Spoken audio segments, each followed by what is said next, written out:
जय हिंद फ्रेंड्स, स्वागत है आपके अपने यूट्यूब चैनल में। तो कैसे आप सभी?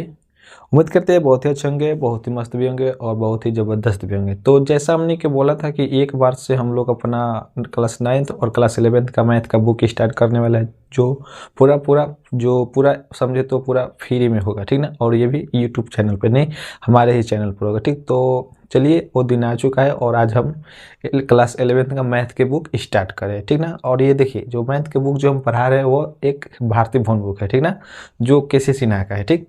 तो वही हम पढ़ाते हैं, ठीक ना, और वही हम आप लोगों को पढ़ाएंगे। देखिए, अब सब कहोगे कि एनसीईआरटी काहे नहीं स्टार्ट किया है, तो देखो एनसीईआरटी में जितना क्वेश्चन दिया रहता है ना, उतना आपको भारतीय भवन में ऑलरेडी क्वेश्चन दिया हुआ रहता है। अगर नहीं विश्वास है तो मिला लीजिएगा जितना एनसीईआरटी में है। देखो, भारतीय भवन में ये होता है ना कि कुछ ज़्यादा क्वेश्चन दिया रहता है, ठीक ना।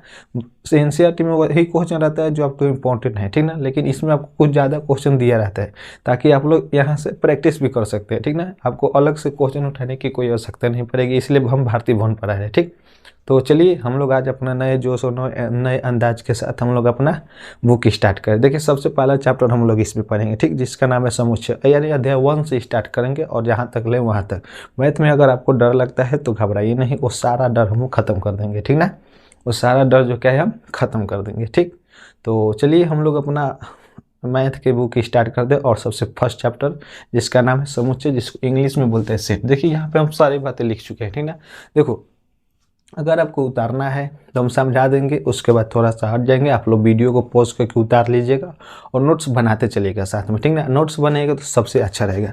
और ये आपका पहले देखिए, कोई भी चैप्टर स्टार्ट करने से पहले उसका इंट्रोडक्शन देना बहुत ज़रूरी होता है, ठीक। यानी कि थ्योरी पढ़ाना बहुत ही ज़रूरी होता है। अगर थ्योरी आपका कंप्लीट है तो क्वेश्चन अपना से भी बना सकते हो, ठीक ना। क्वेश्चन अपना से भी बना सकते हो अगर थ्योरी आपको कंप्लीट है। लेकिन बहुत से टीचर हैं वो थ्योरी ज़्यादा नहीं बताते हैं, ठीक ना। कुछ इंपॉर्टेंट बताएंगे, उसके बाद छोड़ देंगे और डायरेक्ट क्वेश्चन बताने लगते हैं। लेकिन वैसा मेरा स्वभाव नहीं है। पहले हम पूरा थ्योरी आपका कवर करेंगे, उसके बाद ही हम लोग चैप्टर के यानी कि एक्सरसाइज की तरफ बढ़ेंगे, क्वेश्चन बनाने की तरफ बढ़ेंगे। ओके, तो समझ चुके हैं इतना बात। तो देखिए, हम लोग सबसे फर्स्ट चैप्टर स्टार्ट करें जिसका नाम है समुच्चय। देखिए, यहाँ पे लिखा गया अध्याय 1, ठीक ना। जो अध्याय 1 में आपका कौन सा चैप्टर है, तो समुच्चय है। समुच्चय यानी सेट्स, जिसको इंग्लिश में बोलते हैं सेट्स। अब देखो, ये क्लास 11th के लिए, पहले ही बता चुके हैं कि क्लास 11th के लिए हम पढ़ा रहे हैं अभी, ठीक ना। और देखो, सब्जेक्ट क्या है आपका, सब्जेक्ट है मैथ, जो केसी सिन्हा का है, भारती भवन, ठीक। तो यहाँ से देखिए, सबसे पहले हम लोग समुच्चय के बारे में थोड़ा सा समझेंगे कि आखिर समुच्चय हम लोग पढ़ते क्या हैं, इस समुच्चय का काम क्या है, और समुच्चय जो है वो कौन से व्यक्ति है जो इस समुच्चय को बनाए हैं, यानी कि आविष्कार किए हैं, यानी समुच्चय नाम दिए है, ठीक। तो उसके बारे में थोड़ा सा समझते हैं। तो देखिए, सबसे पहले फर्स्ट में लिखा गया है कि समुच्चय शब्द का प्रयोग सबसे पहले जॉर्ज कैंटर नामक वैज्ञानिक ने किया था, ठीक ना। समुच्चय शब्द का प्रयोग किसने किया था, तो जॉर्ज कैंटर नामक वैज्ञानिक ने किया था, ठीक ना। जॉर्ज कैंटर, क्या क्या नाम था वैज्ञानिक का नाम, जॉर्ज कैंटर नाम था, ठीक। और ये जो है, ये एक जर्मनी के गणितज्ञ थे। कौन जर्मनी के गणितज्ञ थे, तो जॉर्ज कैंटर जर्मनी के गणितज्ञ थे। और इन्होंने जो है वो सबसे पहले त्रिकोणमिति में समुच्चय शब्द का प्रयोग किया था। ये क्या थे, त्रिकोणमिति में समुच्चय शब्द का प्रयोग किया था। यानी कि हम, मेरा कहने का मतलब कि सबसे पहले त्रिकोणमिति शब्द का प्रयोग कहाँ किया गया था, तो त्रिकोणमिति में समुच्चय शब्द का प्रयोग इन्होंने सबसे पहले किए थे, ठीक। तो इतना बात समझ गए कि समुच्चय शब्द का प्रयोग सबसे पहले एक वैज्ञानिक थे जो जॉर्ज कैंटर नाम था जिनका, उन्होंने ही समुच्चय शब्द का प्रयोग किए थे। और ये एक जर्मन के गणितज्ञ थे। और इन्होंने सबसे पहले जो है त्रिकोणमिति में जो है समुच्चय यानी सेट्स शब्द का प्रयोग किया था, ठीक ना। तो इतना समझ गए। अब देखिए, नेक्स्ट है हमारा कि परिभाषा यानी कि डेफिनेशन। परिभाषा यानी कि डेफिनेशन। देखिए, एक्चुअल में तो ये समुच्चय शब्द का यानी कि ये जो समुच्चय है इसका कोई परिभाषा होता नहीं है, क्योंकि ये अपने में अपरिभाषित शब्द है, ठीक ना। अपरिभाषित शब्द का कोई डेफिनेशन नहीं होता है।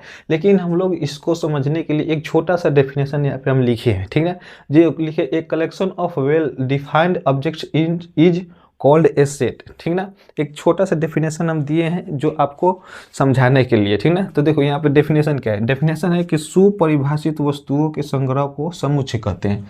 क्या बोलते हैं, सुपरिभाषित वस्तुओं के संग्रह को समुच्चय कहते हैं। अब इसमें आपको एक मन में सवाल उठ रहा होगा कि यहाँ पे सुपरिभाषित का मतलब क्या है, यानी कि सुपरिभाषित का मतलब क्या होता है। तो देखिए सुपरिभाषित का मतलब क्या होता है समझिए, हम नीचे लिखे हैं लेकिन अब की हम समझा रहे हैं वो समझिए, उसके बाद नीचे हम दिखाएंगे, ठीक। देखिए सुपरिभाषित का मतलब क्या होता है, देखो कोई भी वस्तु यानी कि जिस चीज यानी कि कोई भी वस्तु हो, ठीक, और उसका पुनर्वृत्ति ना हो, यानी कि कहने का मतलब है कि कोई भी वस्तु हो, ठीक, और वो वस्तु दोबारा उसमें ना आए, ठीक। जैसे मान लीजिए कोई बर्तन है, ठीक, कोई बर्तन में बहुत सारा वस्तु रखे हैं, ठीक ना, बहुत सारा अलग अलग प्रकार के वस्तु रखे हैं, ठीक।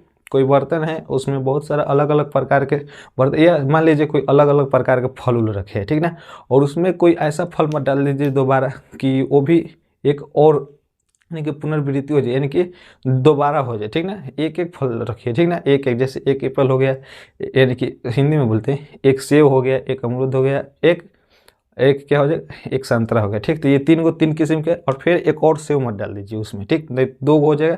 तो कहने का मेरा मतलब है कि अगर कोई भी वस्तु पुनर्वृत्ति नहीं होती है उसी को हम सुपरिभाषित बोलते हैं। यानी कहने का मतलब है कोई ऐसा अवयव जो पुनर्वृत्ति न हो, और देखो पुनर्वृत्ति का मतलब तो समझा दीजिए कि यानी कि दोबारा ना आए, और वो जो उसमें जो मान रहेगा, ठीक, उसमें जो मान रहेगा उसका वो उसमें जो मान रहेगा वो जो है, समझो किसी वस्तु, पहले यहाँ पे समझाते हैं तब सबको समझ में आएगा। देखो लिखा है कि किसी वस्तु की पुनर्वृत्ति नहीं होनी चाहिए, अर्थात कहने का मतलब कि दोबारा नहीं होना चाहिए, यानी कि कोई भी वस्तु दोबारा नहीं होना चाहिए, और प्रत्येक वस्तु जो उसमें होगा वो किसी विशेष मान को धारण करता है, यानी कि जो वस्तु होगा उसमें वह किसी खास मान को, यानी कि कोई विशेष मान को धारण करता है, ठीक ना। तो इतना समझ गया कि सुपरिभाषित का मतलब होता है क्या, तो किसी वस्तु की पुनर्वृत्ति नहीं होनी चाहिए, ठीक ना।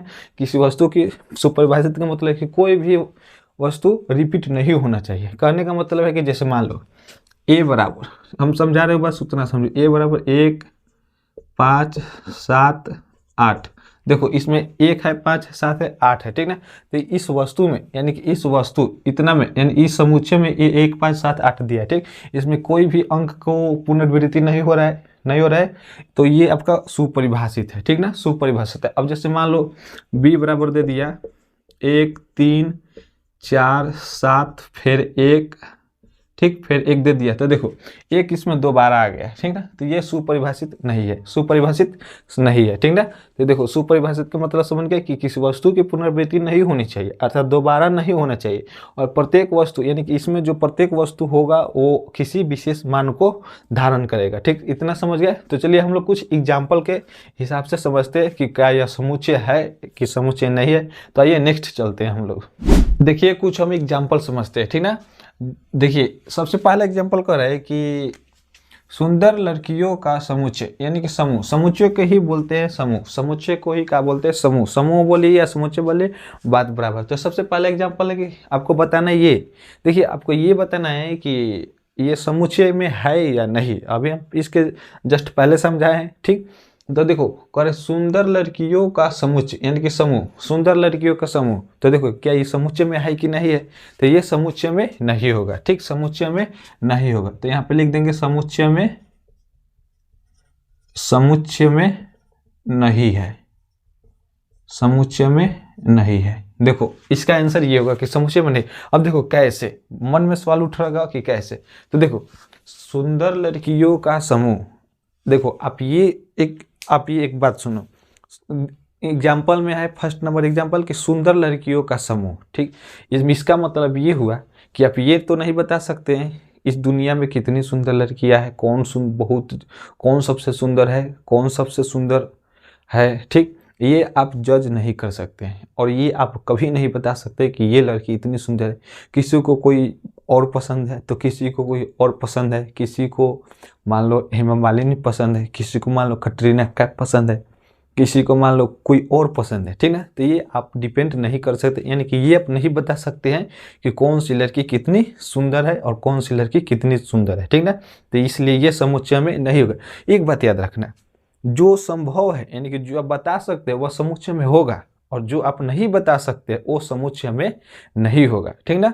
जो जिसका अनुमान लगाया जा सकता है वो समुच्चय में होगा, जिसका अनुमान नहीं लगाया जा सकता वो समुच्चय में नहीं होगा। ये दो बात याद रखना, ठीक। तो देखो फर्स्ट नंबर एग्जाम्पल के सुंदर लड़कियों का समुच्चय यानी कि समूह, सुंदर लड़कियों का समूह अगर बहुत बहुत सुंदर लड़कियों का समूह दे दिया जाए, ठीक, सुंदर लड़कियों का समूह दे दिया है, अब आपको पूछा जाए कि इसमें से बताइए कि कौन सबसे ज़्यादा सुंदर है, ठीक ना, तो आप ये नहीं बता सकते कि इसमें कौन सुंदर है। किसी को कोई और पसंद होगा तो किसी को कोई और पसंद होगा, किसी को कोई और सुंदर नजर आएगा और किसी को कोई और सुंदर नजर आएगा, ठीक है। तो आप ये नहीं बता सकते, इसलिए ये समुच्चय में नहीं है। नेक्स्ट एग्जाम्पल देखते हैं 2 नंबर एग्जाम्पल है कि सभी प्राकृत संख्याओं का समूह, सभी प्राकृत संख्याओं का समूह।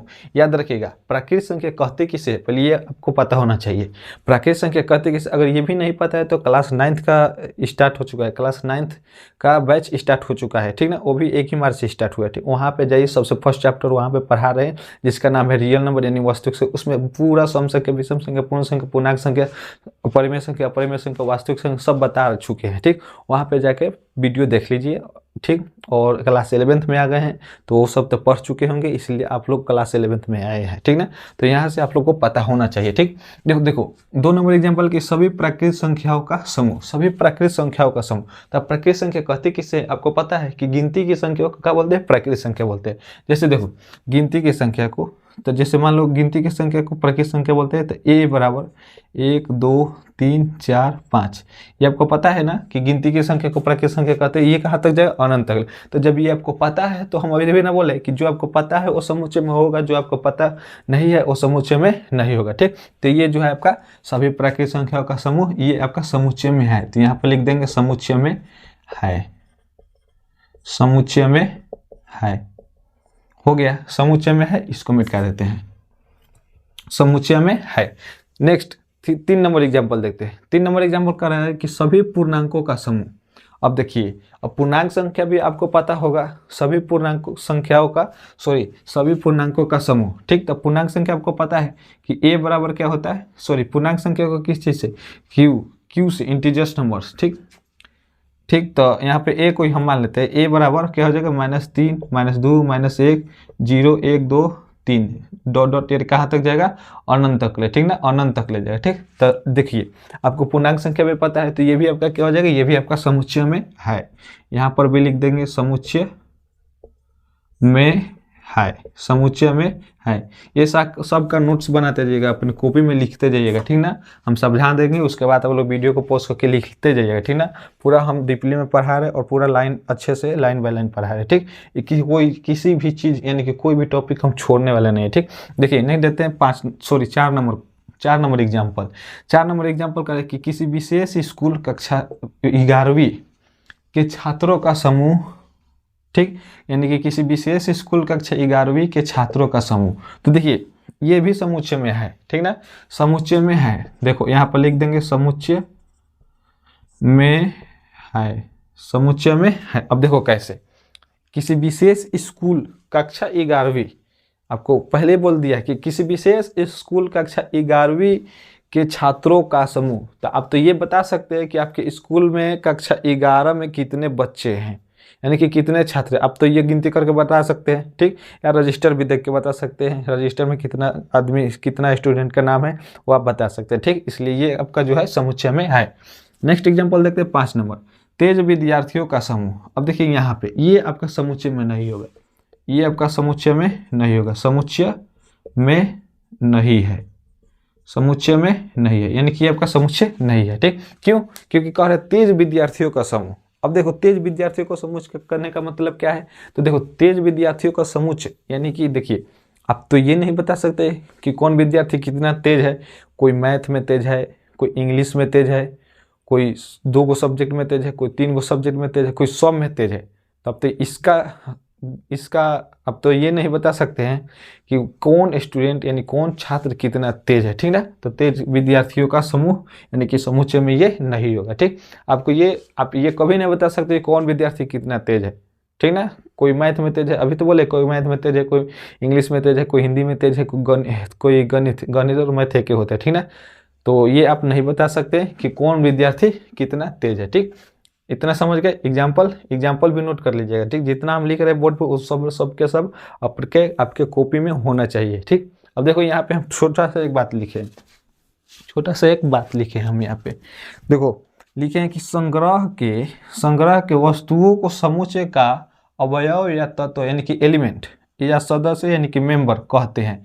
अब समझो, जैसे मान लो ये कोई समुच्चय है, a बराबर 2 3 5 7 8, ये कोई समुच्चय है, ठीक।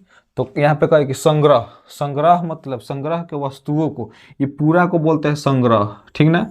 ये पूरा को ले लेंगे तो क्या बोलेंगे, संग्रह के वस्तुओं को, ठीक। समुच्चय का अवयव यानी संग्रह के जो इसमें जो वस्तु है, संग्रह के जो इसमें वस्तु है, ठीक ना, इसको हम लोग क्या बोलेंगे, इसको अवयव बोलते हैं। इसको क्या बोलते हैं, अवयव या तत्व भी बोल सकते हैं यानी कि एलिमेंट, ठीक। या इसको सदस्य भी बोल सकते हैं, ठीक। इसको 3 गो नाम से जानते हैं, अवयव कहिए या तत्व कहिए या सदस्य यानी मेंबर कहिए, तीनों का बात बराबर है, ठीक। तो याद रखिएगा इसको, ठीक। इस सबको नोट कर लीजिए, ठीक ना। और चलिए हम लोग नेक्स्ट देखते हैं, नेक्स्ट हेडिंग बनाते हैं, ठीक ना। आइए नेक्स्ट देखते हैं। देखिए नेक्स्ट हेडिंग बनाइए आप लोग क्या, तो आप लोग नेक्स्ट हेडिंग बनाइए समुच्चय का निरूपण और इसके अवयव, यानी कि इसको इंग्लिश में बोलते हैं representation of A set and it's element, ठीक। अब इसको हम लोग समझते हैं। देखिए यहाँ पे लिखा है हम कि समुच्चय को साधारणतः अंग्रेजी वर्णमाला के बड़े अक्षरों यानी कि कैपिटल लेटर, ठीक। बारीकी से धीरे धीरे हर एक टॉपिक यानी कि हर एक लाइन समझते हुए चलिए, ठीक। देखिए लिखा गया कि समुच्चय को साधारणतः अंग्रेजी वर्णमाला के बड़े अक्षरों, किसको, समुच्चय को साधारणतः यानी समुच्चय यानी कि पूरा समुच्चय को साधारणतः अंग्रेजी वर्णमाला के बड़े अक्षरों यानी कि ABC यानी कि A से लेकर Z तक से सूचित किया जाता है। जैसे मान लीजिए यहाँ पे A बराबर 1 2 3 4 डैश फिर कोष्ठ बंद, ठीक ना। तो ये जो है पूरा आपका ये समुच्चय हो गया। और समुच्चय को किस चीज़ से सूचित करते हैं, तो कैपिटल लेटर से सूचित करते हैं, ठीक। तो ए बराबर ये क्या है, ए कैपिटल लेटर है, तो ए से हम लोग सूचित कर दिए, ठीक ना। ए से समुच्चय को सूचित कर दिए, ठीक। अब नेक्स्ट देखिए, नेक्स्ट कर रहा है और समुच्चय के अवयव को अंग्रेजी वर्णमाला के छोटे अक्षरों जैसे ABC XYZ से सूचित किया जाता है। यानी कि कहने का मतलब है कि समुच्चय को साधारणतः अंग्रेजी वर्णमाला के बड़े अक्षरों से सूचित करते हैं, ठीक ना। और समुच्चय के अवयव को यानी कि जो उसके भीतर के अवयव है समुच्चय के जो भीतर के अवयव है जैसे 1 2 3 4, इसको हम लोग अंग्रेजी वर्णमाला के छोटे अक्षरों से सूचित करते हैं। जैसे B बराबर AEIOU, ठीक ना, AEIOU, इतना समझ गए। अब देखिए नेक्स्ट लाइन चेंज करके लिखेंगे, यहाँ से लाइन चेंज करके लिखना है, ठीक ना। लाइन उस ये जहाँ तक ले जाए वहाँ से उस लाइन को छोड़ देना है और फिर शुरू से लिखना है, स्टार्ट करना है, ठीक। तो फिर कह रहे हैं कि समुच्चय के 2 मंजिले कोष्ठक यानी कि मंजिला कोष्ठ, ठीक। इसको मंजिला कोष्ठ बोलते हैं, ठीक ना। 2 मंजिले कोष्ठक, समुच्चय को 2 मंजिले कोष्ठक यानी कि आपका समुच्चय तो 2 मंजिला कोष्ठ, एक यहाँ पे और एक यहाँ पे 2 मंजिला कोष्ठक, ठीक। जो 2 मंजिले कोष्ठक के अंदर अवयव को एक एक कर लिख कर, ठीक। अंदर अवयव को एक एक कर लिख कर, ठीक ना, एक एक कर लिखते हैं, ठीक ना। एक एक कर क्या करते हैं, लिखते हैं। अब देखो जहाँ एक एक कर लिखना संभव नहीं यानी कि जहाँ एक एक कर लिखना संभव नहीं होगा, ठीक, वहाँ उस सामान्य गुण जिसे हर एक अवयव धारण करते हैं को लिखकर व्यक्त करते हैं, ठीक ना। वहाँ क्या है, वहाँ उस सामान्य गुण जिसे हर एक अवयव धारण करते हैं को लिखकर व्यक्त करते हैं। अब ध्यान से एक बार और समझो, देखो समुच्चय को साधारणतः अंग्रेजी वर्णमाला के बड़े अक्षर यानी कि कैपिटल लेटर से सूचित करते हैं, ठीक। कैपिटल लेटर से सूचित करते हैं। जैसे A बराबर, ये आपका समुच्चय हो गया, ठीक ना। A आपका समुच्चय होगा, बड़े अक्षर 1 2 3 4, ये आपका क्या हो जाएगा, डॉट डॉट दे दीजिए, ये आपका क्या हो जाएगा, समुच्चय हो गया, ठीक। तो समुच्चय को साधारणतः अंग्रेजी वर्ण, ये आपका समुच्चय है और इसको हम लोग अंग्रेजी वर्णमाला के बड़े अक्षरों से सूचित करते हैं, ठीक ना। अब देखो उसके बाद और समुच्चय के अवयव को यानी कि सदस्यों को अंग्रेजी वर्णमाला के छोटे अक्षरों से सूचित करते हैं, ठीक। यानी कि इसमें जो अवयव है इसको हम लोग छोटे अक्षरों से सूचित करते हैं। जैसे AEIOU, इससे हम लोग सूचित करते हैं, ठीक। कोई भी ले लीजिए, A से लेकर Z तक कोई भी ले लीजिए, P ले लीजिए, Q ले लीजिए, R ले लीजिए, ये जरूरी नहीं कि आप AEIOU लीजिए, ठीक ना। तो क्या बोल रहे हैं कि समुच्चय के अवयव को अंग्रेजी वर्णमाला के छोटे अक्षरों से सूचित करते हैं। अब समझो, यहाँ से समझो, कन्फ्यूजन दूर करो। कह रहे हैं कि समुच्चय के 2 मंजिले कोष्ठक, समुच्चय को 2 मंजिले को, जैसे A बराबर 3 5 7 8, ठीक। तो समुच्चय को 2 मंजिले कोष्ठक के अंदर लिखते हैं, 2 मंजिले कोष्ठक के अंदर लिखते हैं, 1 2 3 डॉट डॉट, ठीक, 2 मंजिले कोष्ठक के अंदर लिखते हैं, ठीक, लिखते हैं, हो गया, के अंदर के अवयव को एक एक कर लिखते हैं, वही बात है, लिखते हैं या एक एक कर लिखते हैं। अब देखो, अब जहाँ पे एक एक कर लिखना संभव नहीं है, वहाँ उस सामान्य गुण को लिखेंगे जो हर एक अवयव धारण करता है, ठीक, जो हर एक अवयव धारण करते हैं। इसको हम लोग थोड़ा आगे पढ़ेंगे, ठीक ना, इसको थोड़ा आगे हम लोग डिटेल में जाएंगे, तो इतना आप लोग नोट कीजिए।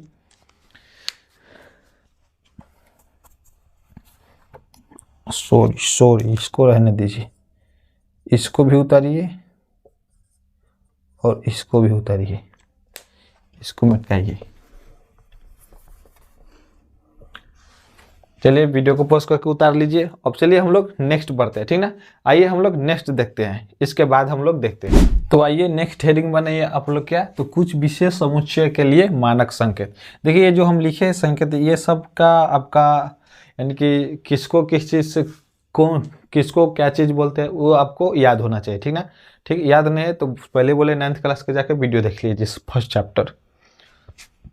देखिए यहाँ पे आपको हेडिंग बनाना है कि कुछ विशेष समुच्चय के लिए मानक संकेत, यानी कि कुछ विशेष समुच्चय है जिसका हम मानक संकेत बताए हुए हैं, ठीक ना, उसी को आपको देखना है। इंग्लिश में standard notations of for some special sets, ठीक। देखो यहाँ पे एन, जहाँ जहाँ एन दिख जाए वहाँ पे समझ लीजिएगा कि परकीय संख्याओं का समुच्चय है, ठीक। एन जहाँ जहाँ दिख जाए वहाँ पे समझ लीजिएगा कि परकीय संख्याओं का समुच्चय है, ठीक। जेड या आई, यानी कि जेड इंटीजर्स नंबर, ठीक, और जेड यानी आई इनके पूर्णांक संख्या, ठीक, जेड या आई पूर्णांक संख्या को सूचित करता है, ठीक ना, तो पूर्णांक संख्याओं का समुच्चय, ठीक ना, जेड या आई पूर्णांक संख्या का समुच्चय हो जाए। क्यू आपका परिमेय संख्या, ठीक, परिमेय संख्या को क्यू से सूचित करते हैं तो परिमेय संख्याओं का समुच्चय हो जाएगा, ठीक ना। अब देखो आर यानी कि रियल नंबर यानी वास्तविक संख्या, ठीक, तो वास्तविक संख्याओं का समुच्चय हो जाएगा, ठीक है, आर किसका संकेत हो जाएगा, वास्तविक संख्याओं का समुच्चय हो जाएगा, ठीक। अब उसी पर दे देगा आर प्लस, तो धनात्मक जोड़ देंगे और वास्तविक संख्याओं का समुच्चय, सबसे पहले धनात्मक जोड़ देंगे और वास्तविक संख्याओं का समुच्चय हो जाएगा, ठीक, तो धनात्मक वास्तविक संख्याओं का समुच्चय, ठीक। नेक्स्ट है क्यू प्लस, यानी कि धनात्मक परिमेय संख्याओं का समुच्चय। नेक्स्ट देखते हैं जेड या आई प्लस, ठीक, तो धनात्मक पूर्णांकों का समुच्चय, यानी कि जेड या आई क्या है, पूर्णांक संख्या है, तो प्लस दे दिए ऊपर, तो धनात्मक पूर्णांकों का समुच्चय हो जाएगा। अब देखो डब्ल्यू यानी कि होल नंबर पूर्ण संख्या है, ठीक, तो W दिख जाए तो पूर्ण संख्याओं का समुच्चय। ये सबको ये जो है जितना लिखे ये इसको याद रखिएगा, ठीक ना, कि किसको किस चीज़ का समुच्चय बोलते हैं, ठीक ना। एन हो गया परकीय संख्या का समुच्चय, जेड आई हो गया पूर्णांक संख्याओं का समुच्चय, क्यू हो गया परिमेय संख्या का समुच्चय, आर हो गया वास्तविक संख्याओं का समुच्चय, आर प्लस हो जाएगा, आर प्लस दे देगा तो धनात्मक वास्तविक संख्या का समुच्चय, क्यू दे देगा धनात्मक परिमेय संख्या का समुच्चय, जेड प्लस या आई प्लस दे देगा तो धनात्मक पूर्णांक संख्याओं का समुच्चय, और डब्ल्यू दे देगा तो पूर्ण संख्याओं का समुच्चय। इसको नोट कीजिए। अब चलिए नेक्स्ट इसको नोट कर लीजिए और नेक्स्ट हम लोग देखते हैं कौन सा, अब नेक्स्ट क्या करना है, ठीक। नेक्स्ट तो आइए हम लोग नेक्स्ट हेडिंग बनाते हैं। तो देखिए नेक्स्ट हेडिंग बनाना है आपको संकेत इतना और तथा इतना का अर्थ, यानी कि इसको बोलते हैं, देखो इसको बोलते हैं बिलोंग्स टू, संकेत बिलोंग्स टू तथा नॉट बिलोंग्स टू का अर्थ, यानी कि meaning of symbol belongs to and not belongs to, ठीक। देखो अब इसको समझो, कह रहे कि कोई तत्व यानी कि अवयव, तत्व को क्या बोलते हैं, अवयव, ठीक ना, अवयव, ठीक, और तत्व का मतलब होता है अवयव। तो देखो कोई तत्व किसी समुच्चय का सदस्य है, इस बात को बतलाने के लिए संकेत बिलोंग्स टू का इस्तेमाल किया जाता है। यानी कि कहने का मतलब है कि कोई तत्व किसी समुच्चय का सदस्य है, इस बात को बतलाने के लिए क्या करते हैं, बिलोंग्स टू का इस्तेमाल किया जाता है, ठीक ना। जैसे मान लो a बराबर 1 2 3 4 दिया है, ठीक, चाहे इसको छोड़ो, पहले पूरा समझते हैं, ठीक। देखो यहाँ पे कह रहा है कि कोई तत्व किसी समुच्चय का सदस्य है, कोई तत्व किसी समुच्चय का सदस्य है, इसी बात को बतलाने के लिए बिलोंग्स टू का इस्तेमाल किया जाता है।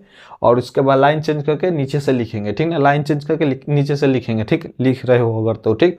और नेक्स्ट क्या है कि कोई तत्व किसी समुच्चय का सदस्य नहीं है, कोई तत्व किसी समुच्चय का सदस्य नहीं, इस बात को बतलाने के लिए नॉट बिलोंग्स टू, इसको बोलते हैं नॉट बिलोंग्स टू का इस्तेमाल किया जाता है। देखो ई नहीं लिखना है, ई में और इसमें अंतर, ई इस प्रकार से होता है, ठीक, इसको ऐसे करके इसमें एक पाई खींचोगे तो इसको बोलते हैं बिलोंग्स टू, वहीं ऊपर लिख लीजिए बिलोंग्स टू, ठीक ना।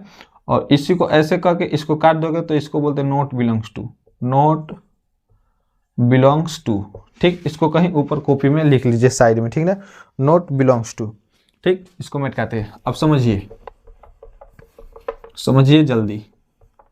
देखिए क्या बोल रहे हैं कि कोई तत्व किसी समुच्चय का सदस्य है, इस बात को बतलाने के लिए बिलोंग्स टू का इस्तेमाल किया जाता है, और कि कोई तत्व किसी समुच्चय का सदस्य नहीं, इस बात को बतलाने के लिए नॉट बिलोंग्स टू का, यानी कि नॉट बिलोंग्स टू का इस्तेमाल किया जाता है। देखो जैसे मान लो कोई हमारे पास समुच्चय है, समुच्चय ए बराबर कितना है, 1 2 3 4 है, ठीक। तो देखो एक belongs to A, one belongs to A, one belongs to A, one belongs to A लिखे हम, ठीक। तो देखो इसका कहने का मतलब है कि एक जो है समुच्चय ए का सदस्य है, एक जो है समुच्चय ए का सदस्य है, ठीक ना, एक जो है इसमें इसमें एक है, और एक जो है समुच्चय ए का सदस्य है, तो यही लिखें एक समुच्चय ए का सदस्य है, यानी कि one belongs to set A, one belongs to set ए।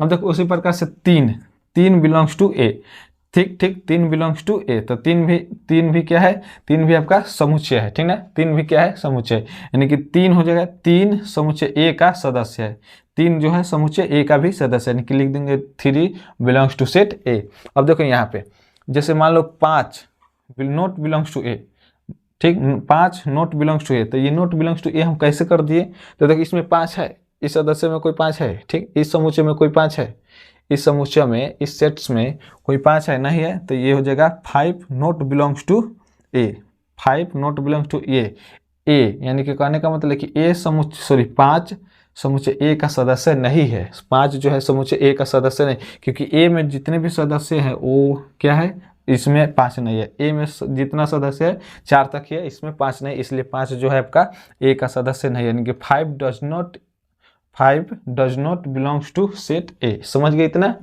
इतना समझ गए कि संकेत बिलोंग्स टू तथा नॉट बिलोंग्स टू का अर्थ क्या है, यानी कि meaning of symbol belongs to and not belongs to, ठीक। तो कहने का मतलब है कि कोई तत्व किसी समुच्चय का सदस्य तब होता है, सॉरी, कोई तत्व किसी समुच्चय का सदस्य इस बात को बतलाने के लिए संकेत बिलोंग्स टू का इस्तेमाल करते हैं, ठीक, यानी कि इस बात को बतलाने के लिए बिलोंग्स टू का उपयोग करते हैं, ठीक ना, इस्तेमाल करते हैं। और कोई तत्व किसी समुच्चय का सदस्य नहीं, इस बात को जानने के लिए हम लोग नॉट बिलोंग्स टू का इस्तेमाल करते हैं, ठीक ना। तो इतना समझ गए, तो चलिए हम लोग नेक्स्ट बढ़ते हैं, नेक्स्ट देखते हैं, नेक्स्ट हेडिंग बनाइएगा आप लोग। देखिए नेक्स्ट हेडिंग क्या बना है, नेक्स्ट हेडिंग बनाना है कि समुच्चय को व्यक्त करने की विधि, यानी कि method of representing A set, ठीक ना, method of representing A set. देखिए अब इसमें क्या है, इसमें 2 गो है, ठीक ना, इसमें 2 गो है, सारणी या तालिका रूप जिसको बोलते हैं टेबुलर फॉर्म और रोस्टर फॉर्म, ठीक। ये 2 गो से क्वेश्चन ज्यादा पूछता है, ठीक ना, ये 2 गो क्वेश्चन, मतलब ये 2 गो जो आप अच्छा से समझ लेते हैं तो इससे ज्यादा क्वेश्चन है, ठीक ना, बुक में इससे ज्यादा क्वेश्चन है, ठीक ना। यही 2 सारणी रूप या तालिका रूप, यानी कि टेबुलर फॉर्म और रोस्टर फॉर्म, ठीक है, इस फॉर्म में आपको क्वेश्चन दिया रहेगा, आपको कोई और फॉर्म में बदलने के लिए बोलता है, ठीक ना। तो सबसे पहले सारणी या तालिका रूप जिसको बोलते हैं टेबुलर फॉर्म और रोस्टर फॉर्म। नेक्स्ट है दूसरा प्रतीकात्मक या गुण प्रकटीकरण या समुच्चय निर्माण रूप जिसको बोलते हैं symbolic form of rule form और सेट बिल्डर फॉर्म, क्या बोलते हैं, सेट बिल्डर फॉर्म, ठीक। तो ये 2 गो है, ठीक, ये 2 गो है, ये दोनों को हम लोग देखेंगे। और सबसे पहले आप लोग हेडिंग मारिए सारणी या तालिका रूप, सबसे पहले हेडिंग मारिए सारणी या तालिका रूप जिसको बोलते हैं टेबुलर फॉर्म और रोस्टर फॉर्म, ठीक।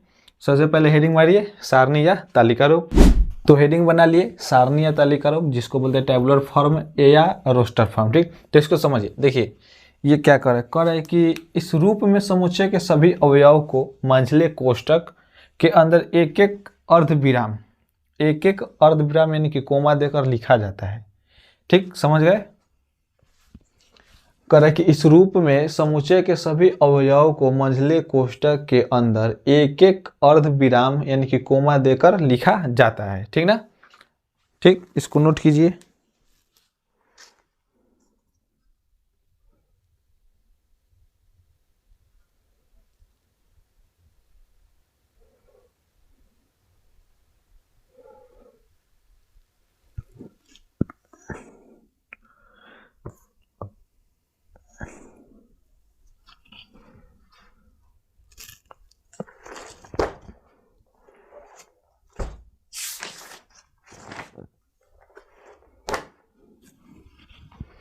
हो गया।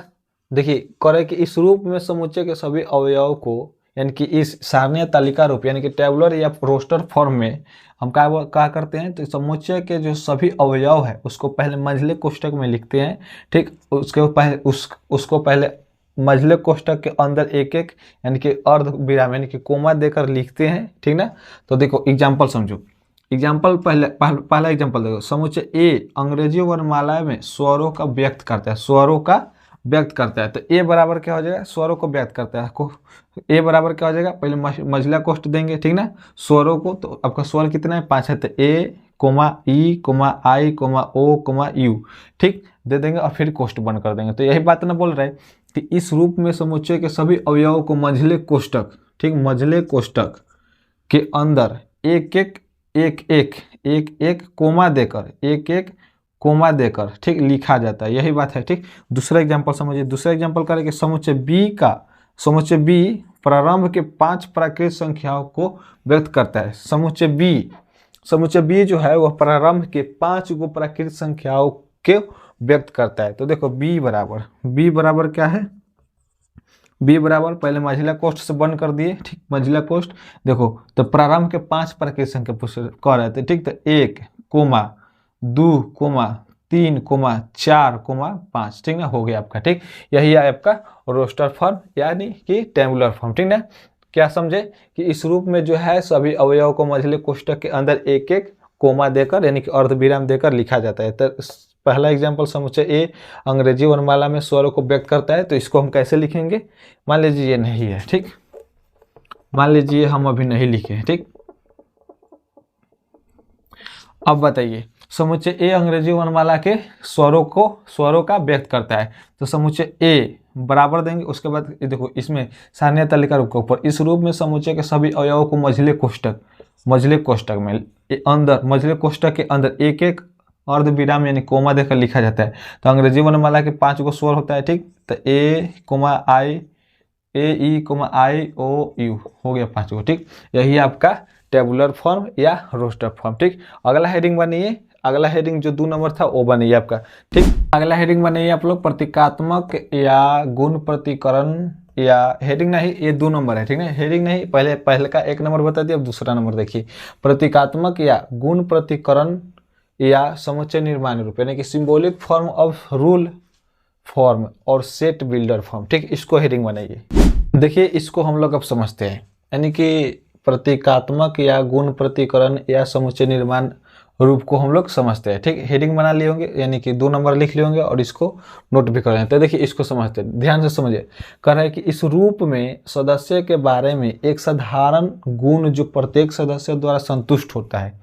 तो कोई एक हम बात बोले थे वहां पे, ठीक ना, कि एक एक कर जहाँ लिखना संभव नहीं है वहाँ क्या करते हैं, जहाँ एक एक कर लिखना संभव नहीं है वहाँ हम लोग क्या करते हैं, तो वहाँ हम लोग वहाँ बोले थे कि उस सामान्य गुण जिसे हर एक अवयव धारण करते हैं को लिखकर व्यक्त करते हैं। ये बात यहाँ पे समझ लीजिए। ठीक, वहाँ पे बोले थे ना कि यहाँ पे इसको हम लोग थोड़ा आगे बढ़ेंगे तो समझेंगे। तो वो बात इसमें है। ठीक ना, वो बात जो है आपका इसमें है कि वहाँ पर हम लिखवाए थे कि समुच्चय का निरूपण और इसके अवयव। ठीक, उसमें हम बता रहे थे कि कोई एक एक कर लिखकर या जहाँ एक एक कर लिखना संभव नहीं है वहाँ हम लोग उस सामान्य गुण को लिखेंगे जिसे हर एक अवयव धारण करते हैं, लिखकर क्या करते हैं, व्यक्त करते हैं। ठीक ना। तो देखो यहाँ पे वो भी बात यहाँ पे समझ में आ जाएगा। देखो ये हर एक गुण हर एक अवयव धारण करता है। ठीक ना, ये जितना भी अवयव है ये सब धारण करता है। ठीक, तो यहाँ पर देखो कह रहा है कि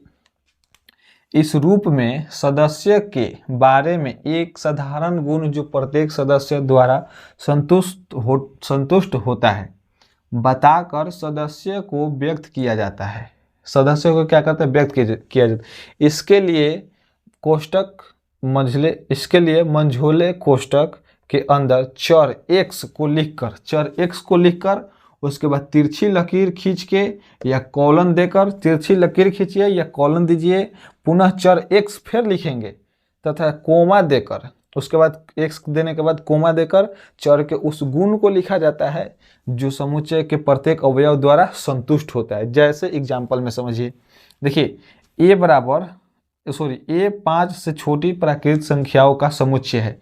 ये आपका मान लीजिए ये आपका एग्जाम्पल है कि ए 5 से छोटी प्राकृतिक संख्याओं का समुच्चय। कितना? 5 से छोटी जो है कि आपका समुच्चय है, प्राकृतिक संख्याओं का समुच्चय। तो देखो इसको हम लोग कैसे लिखेंगे, इसको प्रतीकात्मक या गुण प्रकटीकरण या समुच्चय निर्माण रूप यानी कि सेट बिल्डर फॉर्म में इसको कैसे लिखेंगे, सेट बिल्डर फॉर्म में कैसे इसको लिखेंगे, यानी कि जो एग्जांपल है ये 5 से छोटी प्राकृतिक संख्याओं का समुच्चय, इसको सेट बिल्डर फॉर्म में कैसे लिखेंगे। तो देखो कैसे लिखेंगे, क्या कह रहे हैं यहाँ पे, यहाँ से पढ़िए। इस रूप में सदस्य के बारे में एक साधारण गुण जो प्रत्येक सदस्यों द्वारा संतुष्ट होता है बताकर सदस्यों को व्यक्त किया जाता है। इतना बात हो गया। अब देखो इसके लिए मंझोले कोष्टक के अंदर चर x, इसके लिए मंझोले कोष्टक के अंदर चर x, पहले x, यहाँ पे x है तो यहाँ पे x, ठीक, पहले x, चर x को लिखकर तिरछी लकीर यहाँ पे तिरछी लकीर, ठीक ना, x को पहले लिखेंगे उसके बाद तिरछी लकीर देंगे, ठीक। अब तिरछी लकीर, इतना बात हो गया, तिरछी लकीर देकर या कॉलन भी दे सकते, उससे कोई मतलब नहीं है, ठीक। तो पहले तिरछी लकीर पर समझते उसके बाद कॉलन पर समझेंगे, ठीक। तिरछी लकीर यानी तिरछी लकीर देकर पुनः चर x लिखकर, यानी कि फिर x लिखेंगे, पुनः चर फिर x लिखेंगे, ठीक ना, पुनः चर फिर x लिखने के लिए बोल रहे थे, ठीक। तो यहाँ पे फिर हम x लिख दिए, ठीक, यहाँ पर फिर हम x लिख दिए तथा कोमा देकर, अब इसके बाद क्या करेंगे, कोमा देकर, ठीक ना, कोमा देकर चर के उस गुण को लिखा जाता है जो समुच्चय के प्रत्येक अवयव द्वारा संतुष्ट होता है, यानी कि जो पूछा है, यानी कि a 5 से छोटी प्राकृतिक संख्याओं का समुच्चय, ठीक। तो पहले क्या करेंगे, तो पहले हम लोग मंझले कोष्टक के अंदर चर x को लिखेंगे, उसके बाद तिरछी लकीर देंगे और पुनः फिर x चर को लिखेंगे, ठीक, पुनः चर x को लिखेंगे और उसके बाद कोमा देंगे और कोमा देने के बाद उस गुण को लिखा जाता है जो समुच्चय के प्रत्येक अवयव द्वारा संतुष्ट होता है, यानी कि क्या करें कि 5 से छोटी प्राकृतिक संख्या का समुच्चय। तो यहाँ पे लिख देंगे कोमा देकर 5 से छोटी प्राकृतिक संख्या है, 5 से छोटी प्राकृतिक संख्या है, 5 से छोटी प्राकृतिक संख्या है, समझ गए। अब देखो या समय दूसरे तरीके से समझो, दूसरा में देखो क्या बोल रहा है कि इस रूप में सदस्य के बारे में एक साधारण गुण जो प्रत्येक सदस्य द्वारा संतुष्ट होता है, ठीक, बताकर सदस्यों को व्यक्त किया जाता है। इसके लिए मंझोले कोष्टक के अंदर चर x को लिखते हैं, ठीक, इसके लिए मंझोले कोष्टक चर x को लिखते हैं, ठीक ना, चर x को लिखते हैं, उसके बाद तिरछी लकीर या कॉलन देते हैं। तो यहाँ पे तिरछी लकीर देंगे या कॉलन देंगे, देखिए तिरछी लकीर पर समझा दिया, अब कॉलन पर समझिए, तिरछी लकीर या कॉलन देंगे, कॉलम देंगे, ठीक, कॉलन देंगे, कॉलन देकर पुनः फिर चर x को लिखेंगे, पुनः फिर चर x को लिखेंगे, ठीक, पुनः चर x को लिखेंगे तथा कोमा देकर चर के उस गुण को लिखा जाता है जो समुच्चय को के प्रत्येक अवयव द्वारा संतुष्ट हो रहा है। देखिए तो देखिए आप इस प्रकार से लिख सकते हैं, x कॉलन x, इसको क्या बोलते हैं, बिलोंग्स टू n, क्यों, क्योंकि देखो प्राकृतिक संख्या के हम बोले हैं ना कि इस सब संकेत को याद रखिएगा, वहां पे जाइए, ठीक। तो n क्या है, प्राकृतिक संख्याओं का समुच्चय, ठीक ना, प्राकृतिक संख्या का समुच्चय। तो प्राकृतिक संख्या पूछा है कि a 5 से छोटी प्राकृतिक संख्या का समुच्चय, तो x colon x belongs to n, ठीक, x colon x belongs to n, फिर कोमा देंगे, फिर x डज नॉट x 12 है 5 से, x छोटा है 5 से, x छोटा है 5 से, क्यों, क्योंकि 5 से छोटी प्राकृतिक संख्या करें। अब इसको ऐसे भी लिख सकते हैं, a बराबर मंझला कोष्ट x colon x belongs to n, क्योंकि प्राकृतिक संख्या belongs to n, comma x 12 या बराबर 4, या तो 4 तक ले रहने दीजिए या 4 से छोटा होगा x के मान, 4 के बराबर होगा या 4 से छोटा होगा, ठीक ना, 4 के बराबर होगा या 4 से x का मान 4 का मान छोटा होगा, ठीक। तो इतना समझ गए। देखिए एक बार और समझ लीजिए, यहाँ पे समझ, इसको पहले नोट कर लीजिए उसके बाद समझाते हैं।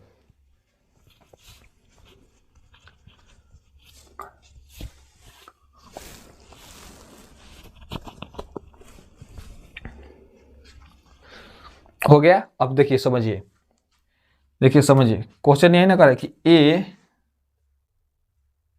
चलिए यहीं से ले लेंगे, ठीक, a 5 से छोटी प्राकृतिक संख्या का समुच्चय, ठीक, a 5 से छोटी प्राकृतिक संख्या का समुच्चय। तो a बराबर क्या कर रहा है कि इसके लिए मंझोले कोष्टक के अंदर चर x को लिखकर तिरछी लकीर या कॉलन देकर, तिरछी लकीर देंगे, यहाँ पे एक और समझते जाइए, तिरछी लकीर देंगे या कॉलन देंगे, ठीक, तिरछी लकीर देंगे या कॉलन देंगे, ठीक, तिरछी लकीर देंगे या कॉलन देंगे, ठीक, देकर पुनः चर x को लिखकर, पुनः चर x को लिखेंगे, ठीक, पुनः चर x को लिखेंगे, पुनश्चर क्या करेंगे, x को लिखेंगे तथा कोमा देकर अब कोमा देंगे, ठीक, कोमा देंगे, क्या करेंगे, कोमा देंगे, कोमा देकर उस गुण को लिखा जाता है जो समुच्चय के प्रत्येक अवयव द्वारा संतुष्ट होता है। तो क्या करें, 5 से छोटी, ये 5 से छोटी प्राकृत संख्या का समुच्चय, तो यहाँ पर लिख देंगे 5 से छोटी प्राकृत संख्या है, कोमा देकर 5 से छोटी प्राकृत संख्या है, प्राकृत संख्या है, ठीक, प्राकृत संख्या है, ठीक। और यहाँ पे क्या कर देंगे, यहाँ पर लिख देंगे 5 से छोटी प्राकृत संख्या, यहाँ पर भी लिख देंगे 5 से छोटी प्राकृत संख्या है, प्राकृत संख्या है। इतना समझ गए। ये देखो, इसको एक और तरीका से लिख सकते हैं, देखो a बराबर, इसको एक और तरीका से लिख सकते हैं, x colon x belongs to n, क्योंकि बिलोंग्स टू n क्योंकि ये प्राकृत संख्या है, ठीक, 1 से लेकर 5 तक प्राकृत संख्या है, तो बिलोंग्स टू n कर देंगे और फिर कोमा दे देंगे, ठीक, कोमा दे देंगे और लिखेंगे x 12 या बराबर 4, x 12 या बराबर 4, ठीक, x 12 या बराबर 4, या इसको ऐसे भी लिख सकते हैं, या a बराबर x colon x belongs to n comma x छोटा है 5 से, x का मान जो है छोटा रहेगा 5 से, ठीक। तो इतना समझ गए अच्छा से, बहुत अच्छा से, ठीक। तो चलिए अब हम लोग नेक्स्ट देखते हैं। इसको उतारना नहीं है, ठीक ना, इसको उतारना नहीं है, ठीक, यही बात हम इसको ही हम यहाँ पे समझाए, ठीक। तो इसको नोट कर लीजिए और इसको नहीं उतारना है, ठीक। चलिए अब नेक्स्ट देखते हैं हम लोग, अगला हेडिंग बनाइएगा आप लोग। देखिए नेक्स्ट हेडिंग बनाना है परिमित समुच्चय, यानी कि फाइनाइट सेट, ठीक ना, फाइनाइट सेट। अब देखो परिमित समुच्चय आखिर होता है क्या, इसको हम लोग समझेंगे, ठीक है। परिमित समुच्चय आखिर होता है क्या है, ये आपको हेडिंग बनाना है, ठीक ना। और ये होता क्या है इसको समझिए। देखिए कह रहा है कि जिस समुच्चय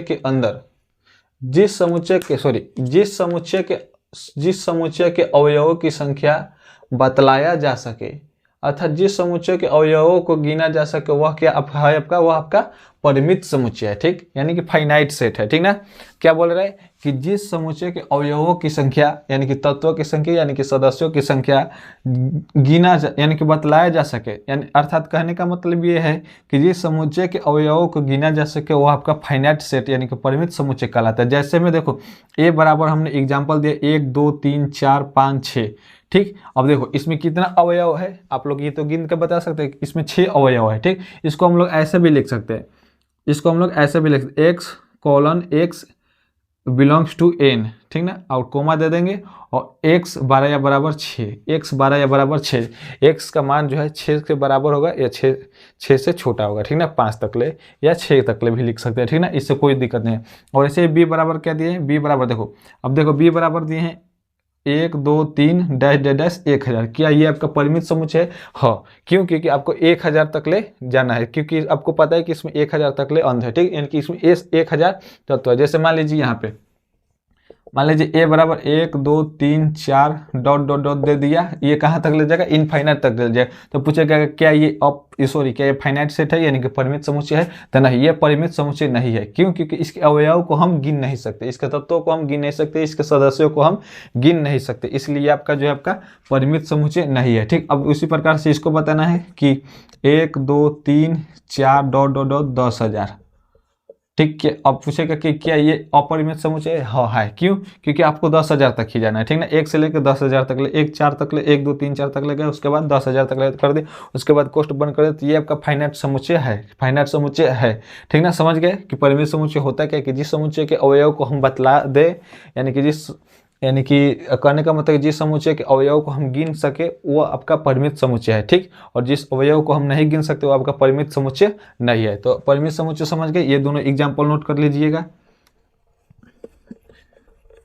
ये दोनों एग्जाम्पल नोट कर लीजिएगा, ठीक, 1 और ये 2, ठीक। अब नेक्स्ट देखते हैं, नेक्स्ट हेडिंग बनिएगा अपरिमित समुच्चय, ठीक। पहले दोनों को समझ लीजिए उसके बाद उतारिएगा, ठीक। नेक्स्ट हेडिंग बनाना है अपरिमित समुच्चय, जिसको इनफाइनाइट सेट बोलते हैं, ठीक ना, इनफाइनाइट सेट। इसको समझिए, ये कह रहा है कि जो समुच्चय परिमित नहीं है वो अपरिमित समुच्चय कहलाते हैं, यानी कि जो संख्या परिमित नहीं है, यानी कि जो समुच्चय परिमित नहीं है वो आपका क्या है, अपरिमित समुच्चय कहलाता है, ठीक ना। यानी कि अभी समझाएं कि जिस समुच्चय में अवयव को गिन सकते हैं, जिस समुच्चय के अवयवों को हम लोग गिन सकते हैं वो आपका परिमित समुच्चय है, ठीक, और जिसको नहीं गिन सकते वो आपका परिमित समुच्चय नहीं है, ठीक ना। तो यहाँ पे वही बात हुआ कि जो समुच्चय परिमित नहीं है, यानी कि जिस अवयव को हम लोग नहीं गिन सकते हैं, जिस अवयव को हम लोग नहीं गिन सकते वह अपरिमित समुच्चय कहलाता है। अतः जिस समुच्चय के अवयवों की संख्या परिमित नहीं हो अपरिमित समुच्चय कहलाते हैं। करने का मतलब यही ना हुआ, इस लाइन का मतलब यह है ना कि जो समुच्चय परिमित नहीं है, तो परिमित समुच्चय कौन नहीं है, जिस समुच्चय में अवयव को हम लोग नहीं गिन सकते वो अपरिमित समुच्चय, वह परिमित समुच्चय नहीं है। और जिस अवयव की संख्याओं को हम लोग गिन सकते हैं, ठीक, जिस समुच्चय के अवयव की संख्या को गिन सकते हैं वो जो है हमारा परिमित समुच्चय है। ठीक, बार बार बोल रहे हैं, ठीक से समझिए नहीं तो बाउंस मार देगा।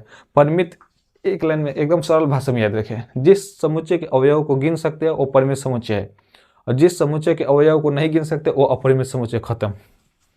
देखिए एग्जाम्पल समझिए, a बराबर 1 2 3 4 डैश डैश दिया है, ये अनंत तक ले जाएगा, ठीक ना। 1 2 3 4 ये डैश डैश दिया है, अनंत तक ले जाएगा। ठीक, इसको एग्जाम्पल में नोट कीजिएगा, इसको इधर समझाते हैं। एग्जाम्पल नंबर 1 देखिए क्या कर रहा है। a बराबर दिया है आपका 1 2 3 4 डॉट डॉट डॉट, ये आपका क्या है, ये आपका अपरिमित समुच्चय। पूछेगा कि ये परिमित यानी कि फाइनाइट सेट है, तो नहीं, ये नहीं है। क्यों? क्योंकि इनफाइनाइट तक ले जाएगा, ठीक ना। ये हमको इस समुच्चय के अवयव को हम नहीं गिन सकते, इसलिए ये आपका अपरिमित समुच्चय है, ठीक ना। हम नेक्स्ट देते हैं, इसी को हम ऐसे लिख सकते हैं, इसी को हम ऐसे लिख सकते हैं, a बराबर x कोलन या तिरछी लकीर देते हैं, x सदस्य belongs to n, x belongs to n। क्यों? क्योंकि देखो 1 2 3 4 ये क्या है, ये एक प्राकृत संख्या है, तो प्राकृत संख्या से बिलोंग्स करवा दिए। प्राकृत x का मान प्राकृत, ये इसमें इतना ही रहने देंगे, ठीक है, इसमें इतना ही रहने, क्योंकि ये इसके आगे कुछ नहीं पूछ रहा है, ठीक ना। तो इसको हम लोग ऐसे ही लिख के छोड़ देंगे इतना पर, x तिरछी लकीर x बिलोंग्स टू n। ठीक, ये नहीं करे कि इतना से 12 है और इतना से छोटे, ये अनंत तक रह जाएगा, इसलिए इसको इतना ही लिख के छोड़ देंगे। ठीक, दूसरा देखते हैं, दूसरा एग्जांपल दिया है b बराबर दिया है आपका 0 1 2 3 4 डॉट डॉट, ठीक ना। b बराबर इतना दिया, तो देखो इसमें भी हम इस समुच्चय में भी हम अवयव को नहीं गिन सकते, क्योंकि यहाँ पे भी डॉट डॉट है, ये भी अनंत तक ले जाएगा, ठीक ना। तो इसको भी हम लोग अपरिमित समुच्चय कहेंगे। ठीक, तो याद है कि इसको ऐसे भी हम लोग लिख सकते हैं, x colon x belongs to W हो जाएगा। ठीक, क्यों? क्योंकि ये 0 से स्टार्ट है, वैसी संख्या जो 0 से प्रारंभ हो उस संख्या को क्या बोलते हैं, पूर्ण संख्या बोलते हैं, ठीक ना। पूर्ण संख्या यानी कि होल नंबर बोलते हैं। ठीक, तो x तिरछी लकीर x बिलोंग्स टू W हो जाएगा, ठीक ना। तो ये एग्जाम्पल में था, समझ लिए। ठीक, समझ लिए कि परिमित समुच्चय का मतलब, परिमित समुच्चय यानी फाइनाइट सेट उसको कहेंगे जिस समुच्चय के अवयव को हम गिन सकते हैं, और इनफाइनाइट सेट उसको कहेंगे जिस समुच्चय के अवयव को हम नहीं गिन सकते। तो इतना आप लोग समझ गए। तो चलिए हम लोग अब इतना ही पर क्लास को करते खत्म। ठीक, उम्मीद करते हैं आप लोग बहुत ही अच्छे तरीके से और बेहतरीन तरीके से समझ रहे होंगे, ठीक ना।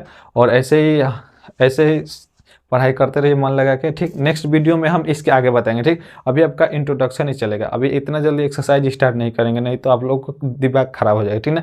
पहले इंट्रोडक्शन यानी कि पहले थ्योरी हम करा देंगे, उसके बाद आराम से जब क्वेश्चन बनाइएगा तब बताइएगा कि हाँ थ्योरी कराने का मतलब क्या होता है, यानी थ्योरी पढ़ने से क्या होता है, ठीक ना। तो चलिए हम लोग मिलते हैं नेक्स्ट वीडियो में। और मेरी एक छोटी सी रिक्वेस्ट है, अगर आप लोग हमारे चैनल पर नए आ रहे हैं पढ़ने, तो चैनल को अभी तक सब्सक्राइब नहीं किया तो सब्सक्राइब कर लीजिए, और साथ में बेल आइकन को भी दबा लीजिएगा, ताकि मैं जब भी वीडियो अपलोड करूँ सबसे पहले आप तक पहुँचे। तो चलिए मिलते हैं नेक्स्ट वीडियो में इसके जस्ट आगे से। तब तक के लिए ये आपका लेक्चर 1 है। ठीक, लेक्चर बाई लेक्चर हम बताते जाएंगे, क्लास लिखते जाएंगे। ठीक, ये आपका लेक्चर 1 है, उसके बाद लेक्चर 2 लेक्चर 3 इतना ऐसे करते जाएंगे। अब जितना लेक्चर में आपका सेट्स खत्म होके, ठीक। तो चलिए मिलते हैं नेक्स्ट वीडियो में, तब तक के लिए जय हिंद।